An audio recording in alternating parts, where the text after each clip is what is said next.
This episode is brought to you by LifeLock.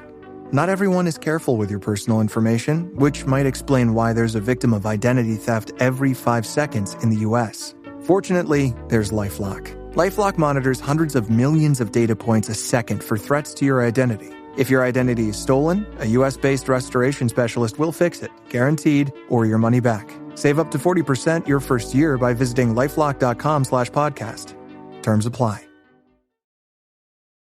This episode is brought to you by Netflix. 3 couples, 4 vacations, a lot to unpack.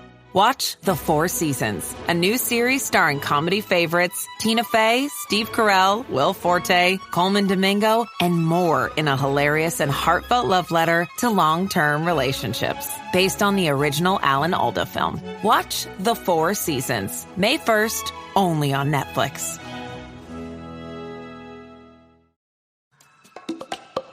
That moment when you realize your skincare is actually working. That's Rodan & Fields, the #1 female dermatologist-founded skincare brand in the U.S. Designed by 2 dermatologists who don't just know women's skin, they know how to formulate for it. Rodan & Fields, love what you see. Tap the banner or visit rodanandfields.com/Spotify to get your exclusive welcome offer.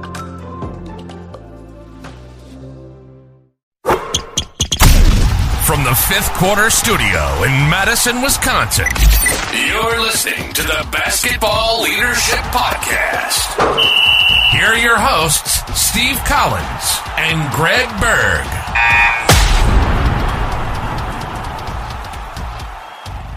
Hey, everybody. Welcome to the Basketball Leadership Podcast. I'm so excited you decided to join us. Before we deep dive into this, I'd like to give a big shout out, first of all, to Coach Berg's website, gberge.gumroad.com. It's got everything you need to for leadership, all the free resources, the preseason self-perception form, the team leadership checklist, the preseason playbook, the offseason, all these things are free. Go over and check them out. Gberge, BERGE.gumroad.com. Go over and check that out. And then also go over and check out teachhoops.com for coaches who want to get better. It's the one-stop shop for basketball coaches. It's handouts. It's one-on-one calls. It's office hours. It's what I would have wanted as a young basketball coach. I built it. It's got everything. It's got a preseason course. It's got a season course. It's got an off-season course. It's got a postseason course. It's got everything set up from a basketball coach who's been quote unquote nationally ranked, to help you take your team to the next level. So go over and check that out, and let's head off to the podcast.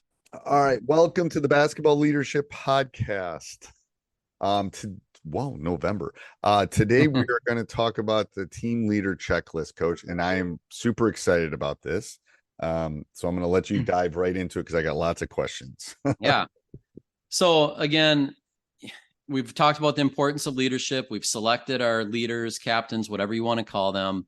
How do we systemically work with those kids? And one thing that I do is I sit down with my leaders and I go through this checklist as at the beginning of the season. As soon as they know that they are the quote unquote leader, captain, whatever you want to title it, I'll go through this with them. And then I have ongoing conversations with them, obviously, throughout the season. But there's 9 things on the checklist. I'm just going to go through them one at a time, then we can chat.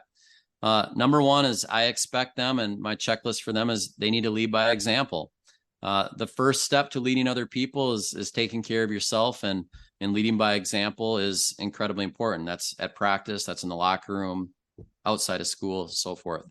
Number 2, our team leaders are kind of like junior firefighters, right? So they're tasked with putting out the little fires behind the scenes, things that we don't always see as coaches.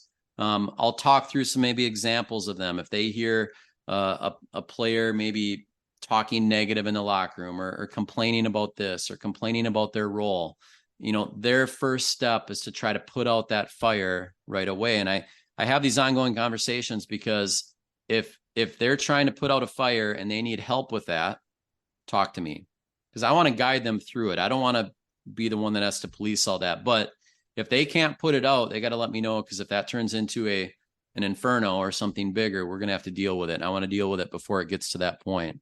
That's a very valid point, Coach, too, because I always tell them that I'm the release valve so the boiler doesn't blow up. Yep. I said, We don't want to use it if we don't have to. I'd rather have you do it.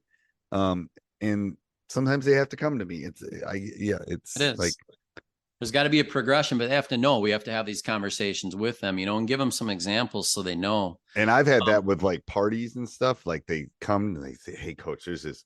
I said, "Okay, I got it." And I don't throw them under the bus at that point, but I go, "I got ways of dealing with this, and let me do it. I got it.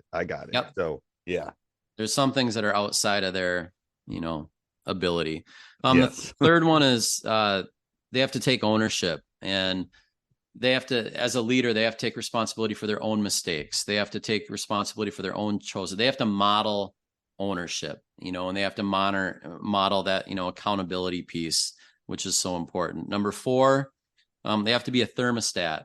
We talk about being a thermostat or a thermometer. Thermostats set the temperature. Thermostats set the tone.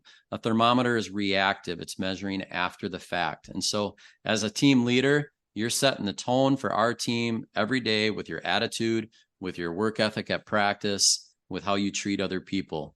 The 5th one is, I tell them, you have to be a connector. We cannot have anyone on our team who does not feel connected, doesn't feel a part of it. You don't have to be best friends with every kid on the team, but you have to include them. If you're going to do a little team get together, you need to make sure everyone is involved. Teams are about human connection. And we talked about the bad apple, a couple podcasts ago. And if you don't include everyone, that person can very easily become a bad apple behind the scenes. So that connection piece is really important. Be an energy giver. We talk a lot about energy. It's really important in our team. And I want positive energy givers, and our team leaders have to be energy givers. Number 7, you've talked about this a lot, but team leaders have to give reminders and give feedback. Don't be reactive, be proactive. On the court, be proactive. When we're, I'm yelling box out at a free throw, you should be yelling box out. You should be telling your teammates before it happens, reminding them what they should do. And also feedback. Give specific feedback. As coaches, we have to give specific feedback. We can't be a, rebound. Oh, yeah. Duh. So, and then a couple more, bring the EGBs. We've talked a lot about that in the last couple of years. Energy giving behaviors, touches, fist pumps, pats on the back. And then even branching that out with EGPs like hustle plays, drawing a charge, extra pass. That's one thing that I really would love to measure better than we do. I know, because I think hard. It's so hard. It's like, I know. And then we're gonna do touches this year. We're gonna try to track touches. It's gonna be hard, but I'm gonna get one of my stat people to do that too. I think it's so important, and I just want to. And then last one is just the Magic Johnson effect. Build confidence in your teammates. When that sub comes in off the bench, how do you build them up? Your body language has to be spot on. There's so many things you have to do as a leader to build confidence. So these are 9 things that I think are important for leaders. I'll lay the foundation with the kids with this, and then we kind of keep coming back to it. I'm meeting with my team leaders multiple times a week, and most of the time they're just little casual, small, conversation before practice, after practice in the hallway. I'll pull them out of a study hall. We'll talk and really get in that. Basketball's a long season. It is. A lot can go on, that, and there has to be these ongoing discussions about leadership. I mean, okay, I'm not a Taylor Swift fan, but she does all of these. Taylor Swift? She's like a connector. My brother's the business person of her, and she is it's almost cult like. My brother went to a concert. It's anyway, if you had to pick 1 or 2, which 2 would you pick? I'm gonna say pick 2. Which 2? Ooh. If you could only pick 2. I think leading by example, you can't get to the next step if you don't lead by example yourself. So that first and foremost has to be the most important one. Gosh, it's hard. I'd say something with energy. I think the energy thing, the connector or energy was what jumped out at me. I think for me, I'm going to say probably just being an energy giver. I think energy is contagious, right? It is. And if your leaders have bad body language or negative or aren't doing that, it filters through the team. So I would agree with you. I think energy giving is, and here's the reason for the coaches that are listening. Here's the reason why. I think if you're an energy giver, you can put out brush fire. You have street cred is what I refer to it as. Yeah. You got to have street cred if you're going to be a connector, if you're going to put out brush fires, if you're going to remind, they're going to listen to you and remind. You have to do the two things ownership. You said. You have to, all that stuff, the ownership. You have to have all that. So if you're not living it and you're not giving the energy, then I'm going to listen to you, but am I really going to listen to you? That's just kind of my feeling. Oh, I would agree. And a lot of these center on energy with, being a connector, bringing the EGBs, being an energy giver, being a thermostat, setting the thermostat. Well, what I would tell coaches is think about those people. We all know those people. Yep.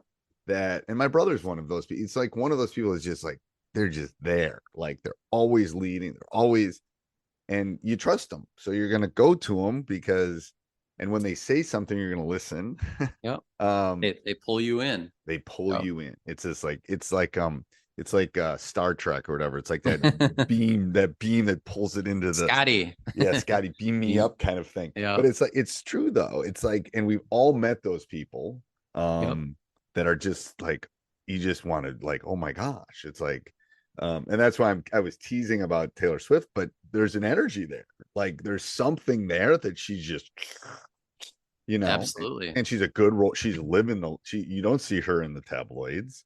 Like you see her giving like a 3.5 hour concert, you just like, everything's positive, which again, it's a persona, but there's something there she's an energy giver rather than an energy taker. Leaders need followers, right?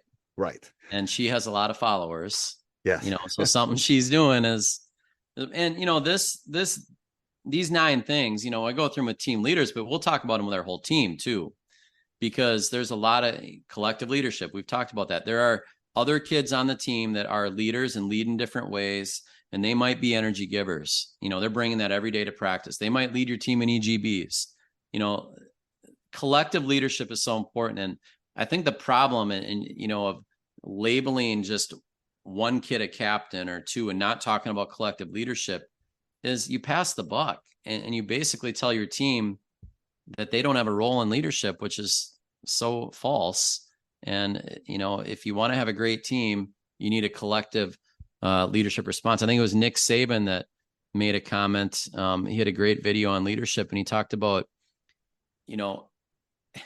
leaders, if they have to hold other people accountable, that you don't want that. Like if you have enough people leading themselves, your leaders don't have to hold other people accountable. So our whole goal is to have as many of those kids as we can. I want a whole team of them. I agree. Yeah. So I'm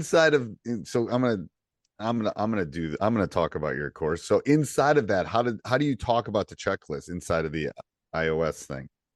Inside of your team leader OS, it's I have a team leader training manual that is 20 lessons long. And so in the OS, what I'm doing is I spend the first part doing a, video for coaches, guiding them through these 20 lessons so they understand it. And then their goal is to take that and apply it with their team leaders. So one of those lessons is this team leader checklist. So I'll go through this with coaches. Here's what they are. Here's how you talk about it. And then the goal would be coaches, once you're done going through this course and you understand it, you take it.